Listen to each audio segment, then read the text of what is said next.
appreciate it if you would stop Rob Taylor from blathering on and on.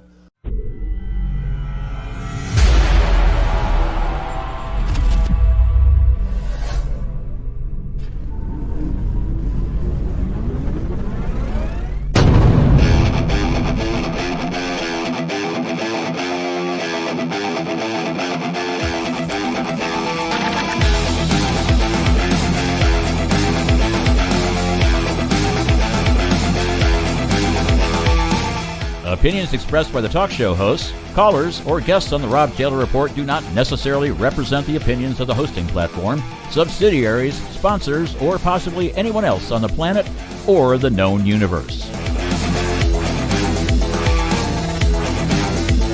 From the tinfoil and lead-lined broadcast bunker on the beautiful south coast of Oregon, it's the Rob Taylor Report. So strap yourself in. Your political therapy session is about to begin. Ladies and gentlemen, here he is, the nearly famous Rob Taylor.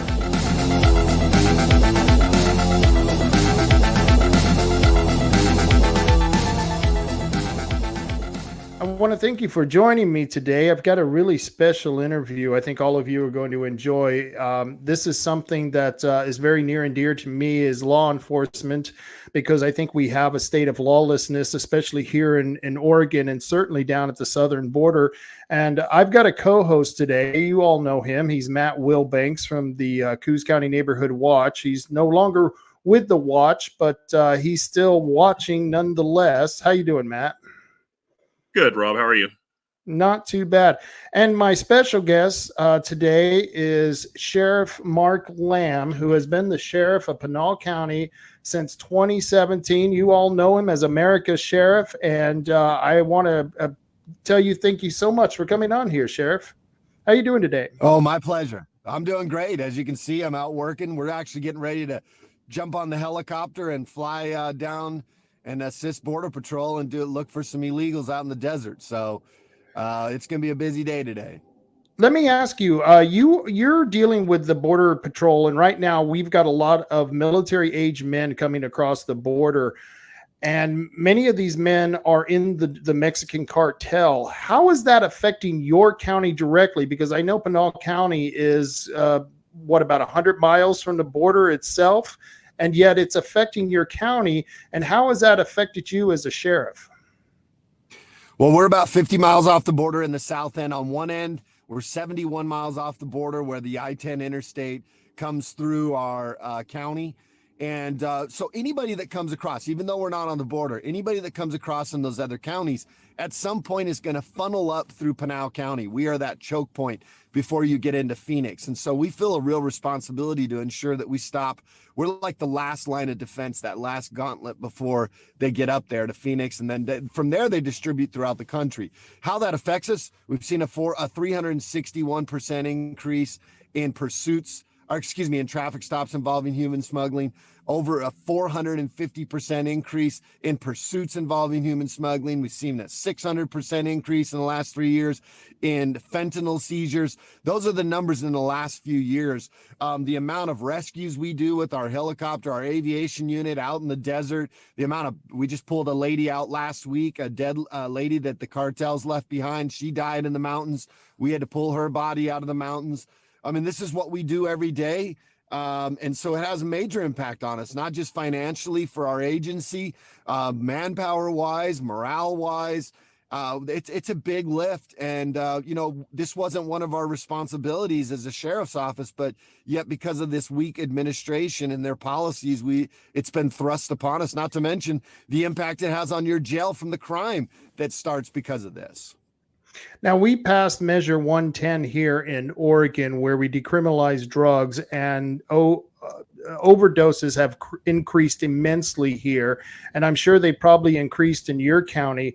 Are you seeing that deleterious effect happening directly in your county because you're getting so many of these illegals bringing over the drugs because it's so profitable for them? That's a great question. I don't know that we're exceeding any other place. We're kind of a pass through. What we have is, because we're one of the first drop off points, the price of the drugs that we get, the fentanyl pills and those things, are usually they're lower than what it's going to be in, let's say, in Oregon by the time the drugs get up to Oregon or get across into the Midwest.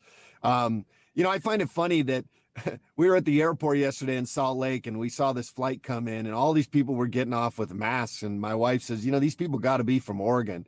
And sure enough, they were from Oregon. It's funny because they wear a mask as if they're afraid of COVID, yet they legalize all the drugs that will kill them. It makes no sense. And frankly, none of them were an embodiment of health that were wearing a mask. Yeah, it was ironic. We couldn't get ivermectin or hydroxychloroquine, but you could get fentanyl anywhere you wanted on any street corner. It was kind of ironic that was happening. As an officer and dealing with the drug cartel, are your officers, you or anyone else in the police force, has the risk for being an officer increased because drug cartels are known for their violence? They're known for they're not afraid to go after the police officers. Are your men being threatened? Is this something that you have to really seriously worry about? No, I think that worry is always there. The cartels don't want to disrupt their business model too much. And so the violence you see is very subdued, very tactical, the violence we see in this country. But what is alarming is the violence right along the border that we're starting to see trickle in just a little bit more and more. And we're seeing more violence to the ranchers, to the people that live right along those border communities. The violence to us when they try to run us off the road during pursuits, or that type of violence, is increasing. We're seeing more armed people on our cameras, our game cameras of groups coming through the deserts. So yes, we are seeing a rise of that. But the cartel, they also keep that in check to some point, to some degree, because they don't want to disrupt their business. And they know that if they start engaging in a lot of violent behavior here in America, it will get the attention of even this weak administration. And we hear that up here in Oregon. In fact, I was at a meeting not too long ago where the sheriff was discussing that the cartel has actually infiltrated here in our little county in Coos County. And we're not like Portland. I know people think we're like, everyone up in Oregon is completely a bunch of blue-haired crazy people, but we're not in the rural sections of Oregon, which is most of Oregon. And we're seeing this effect in a county of 65,000 people. Our ODs have increased mostly because of what Measure 110 has done. And we have the cartels who are moving in. So this is something that's happening, like you said, the tentacles have gone all over this country. You're on the first line. So if you had a chance to talk to the Biden administration, what would you recommend to them if they actually would listen? Well, first of all, to do their job. Their Constitution required to protect us from an invasion, also to protect our borders. What kind of country are we if we have no borders? I was with Mayorkas a couple of weeks ago and with Director Wray in Washington, D.C. And they didn't almost want to pick on me at the very end. Kudos to Mayorkas. He did actually say, hey, what does Sheriff Lamb have to say? Didn't have time for a question, but I said, look, Director Mayorkas, I would encourage you to implore Joe Biden to use his authority. You don't need a new bill. You don't need to run a bill that costs us taxpayers more money. The President of the United States has all the authority he needs under Immigration and Naturalization 212F to fix the border issues, to restore the Remain in Mexico policies, to take the handcuffs off of Border Patrol and ICE and CBP. So I would highly encourage him to do that first and foremost. Second of all, stop funding these NGOs, these non-governmental organizations. We're funding this with taxpayer dollars. We're funding not only the aiding and abetting and human trafficking. We're funding our own invasion into our country. Whether it's, military age men from Western Africa, Syria, China, Russia, Uzbekistan, all of these countries that do not love America, where there's terrorism, we're funding it with our own NGOs and our own tax dollars. So those are two quick things I was able to say to him. And I think those would be things that would have an immediate impact on the flow of illegals and the flow of military age men into this country. And I think they would meet their constitutional requirement under Article 4, Section 4 to protect us from an invasion. As a constitutional sheriff, I imagine it must be absolutely grating to you to have to deal with the fact that immigration and this presidency, this administration is not following that law. You're running for the Senate, and anyone who wants to contact Sheriff Lamb or help Sheriff Lamb for the Senate, go to sherifflambforsenate.com, and it's right there on the screen if you're interested in helping Sheriff Lamb out. But Sheriff, when you're in the Senate, and I hope you win, I think there's a good chance of you winning, and it'll be an honor to talk to you again when you're senator. But what are you going to do in the Senate, or what do you hope to achieve when you get to the Senate? You know, look, I'm a realist. I realize people are going to say, these politicians come on here and tell you they're going to fix everything. It's like junior high, you know, we're going to put candy in all the machines, and the water fountains are going to have chocolate milk. And, you know, that's just, we've gotten in this place where people can't be real with the actual we the people. Look, the reality is I'm one of 100, but I will tell you, I will be hyper focused on doing whatever I can to pass, you know, to implement things that will secure our border. I'm also one of those guys that thinks we don't need more laws. We got enough laws on the books. We got to start taking laws off the books. We've got to start getting our boot off the neck of the American people is what this government should be doing. So what I hope to do as a senator is yank the chain back on the federal government, start respecting the 10th Amendment and the states' rights again, start respecting the constitutional rights of the people under the Bill of Rights. I mean, I think those are the things that what you should expect from your senator. Can I do that myself? No, but I hope to be a real force for good. And some people will say, well, you can't do anything that way. And look, I'm one of almost 3,100 sheriffs, yet I've managed to make an impact, not just in my state, but across this country. And I will be one of 100 senators. I like those odds a lot better. But I always ask people, how many people stood in front of the tanks in Tiananmen Square? It was one man stood in front of those tanks, and he literally changed a dynasty, because what he did was his courage was addictive to the other people. They followed. They took that same courage that he had, and it opened it up in their own hearts, and they started showing courage as well. So I hope to be that courageous, bold leader that stands up for we the people, and let's hope that some other people get involved and get behind it. That is a refreshing answer. I loved your answer there. I'm going to let Matt, he had a question about the sheriffs himself. I'm going to let him quickly ask a question. Yeah, good morning, Sheriff Lamb. The question, I don't know exactly the best way to phrase this, but you know, you as an example, and Sheriff Joe Arpaio as an example years ago, are willing to push the envelope on a lot of this. Obviously, as law enforcement officers, you have to follow the law. But as you just recently said, you know, a lot of the states and the feds are not following the law. We have a fairly new sheriff here in Coos County that we were hoping was going to change the status quo. Do you have any, opinions or advice to sheriffs that know things are going wrong, but are so far unwilling to step outside that status quo? How they can do that, do it legally? What would you say to them? Look, I think the best thing I can say to them is something that we've always tried to embody here at our agency, and I have tried to embody as a person, is fear not, do right. Like the Bible talks, don't be afraid. So many times it's one of the most common things that is said in the Bible. And I think really a lot of it is just people fear, the repercussions of standing up for what is right. Recently, I was asked by Dan Abrams, if you don't know, we used to do stuff on Live PD, so we've got a friendship there, but we disagree in the sense that he was trying to challenge the idea of being a constitutional sheriff. And I said, look, you can call me whatever you want. If I'm upholding the Constitution, I'm doing my job. It's the same oath that all the other elected officials swore as well. The question shouldn't be to me as to why I'm upholding the Constitution. The question be to them why they are not upholding the Constitution. And he says, well, the sheriffs shouldn't be the ones that make those decisions. And I said, look, we didn't ask to be put in this position. What we were asked to do was to defend the Constitution.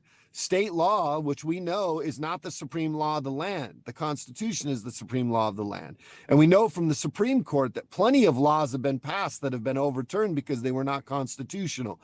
And until it gets to that point, somebody has to be the arbiter of that. And usually that falls on the shoulders of the sheriffs. And sheriffs need to understand the Constitution to the depth of they have to have a depth of knowledge of it that gives them the power and the ability to say, no, this isn't right, because it goes against what their constitutional rights are.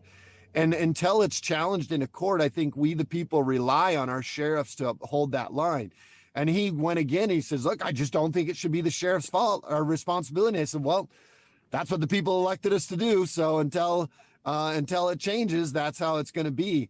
You know, and I think you should be comfortable with your sheriff, the guy who is elected by the people, to say, look, this law, while it was passed by the legislature, it impedes on a constitutional right of the people. Therefore, I cannot enforce it.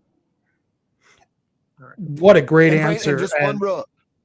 Yeah, and one more thing, most of these are not laws. These are executive orders, they're mandates. What we saw over the last 3-4 years is a lot of the executive branch stepping outside of their authority from what the founding fathers gave them. We have legislative, executive, and judicial. We have judges legislating from the bench with bad case law. We have legislators who just are polarized. They can't do their job. And so we have the executive branch and the judicial branch, and the executive branch is passing executive orders and mandates.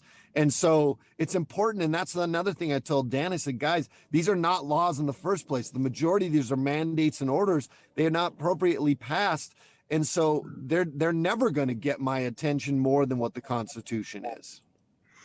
I wish I could vote for you, Mark. I wish I could vote for you. Maybe I'll come down there, register as a Democrat, and vote for you twice. I don't know.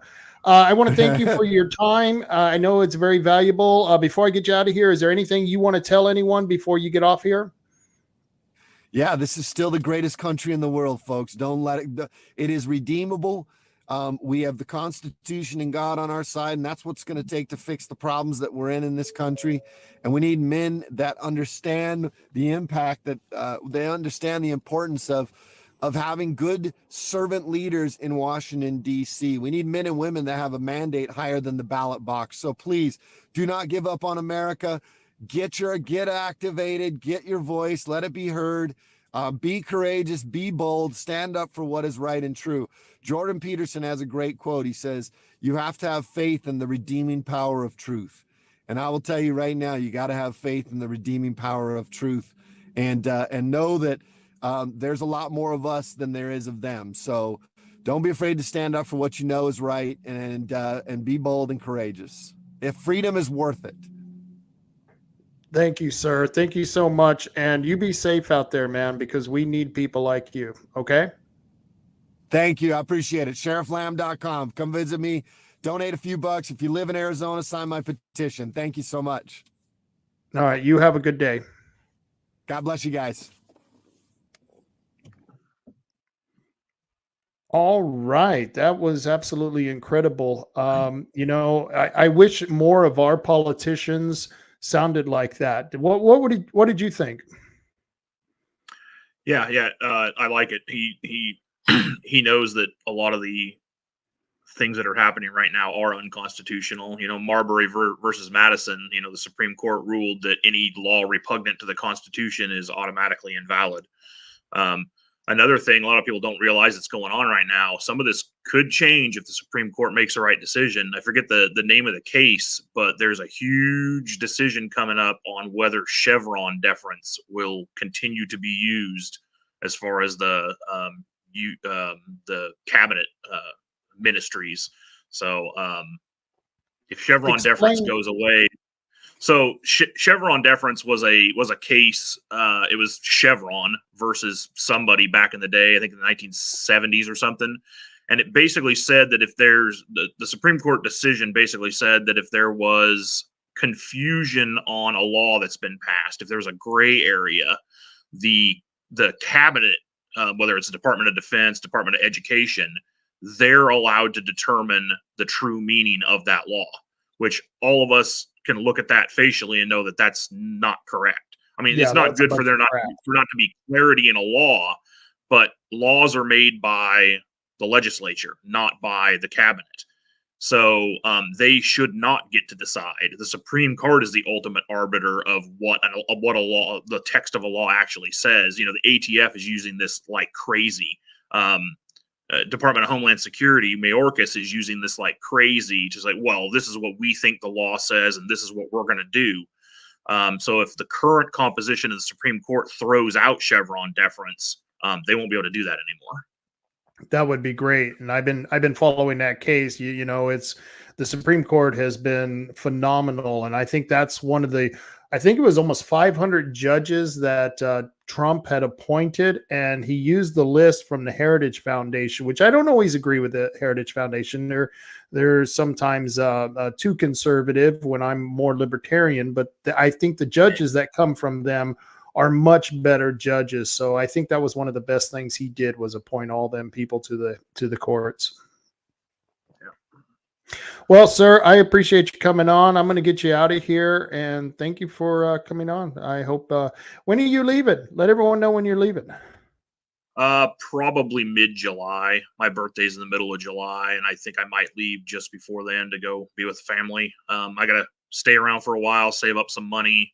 I bought a piece of land in the center of the state away from all this craziness, or most of this craziness. It's still in Oregon, but I got to go over and help with my mom. She's not doing too well, and then help dad. And then we're going to go have some father-son fun together. So good for you, man. And hey, Matt, I appreciate everything you do. Thank you very much.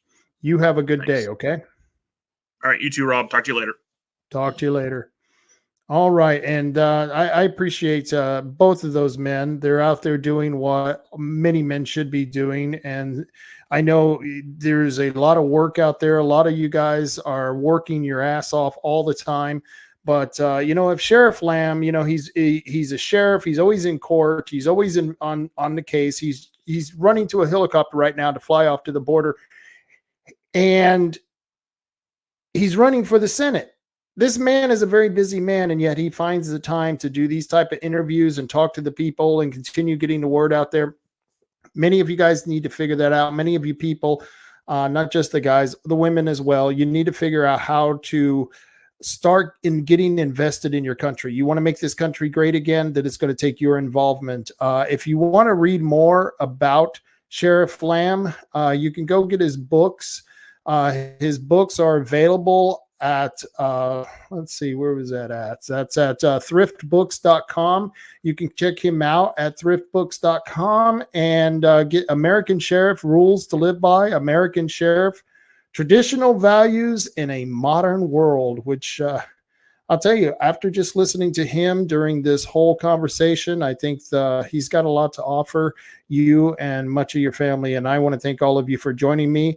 And so until the next time I see you, carry on, Coos County. Carry on.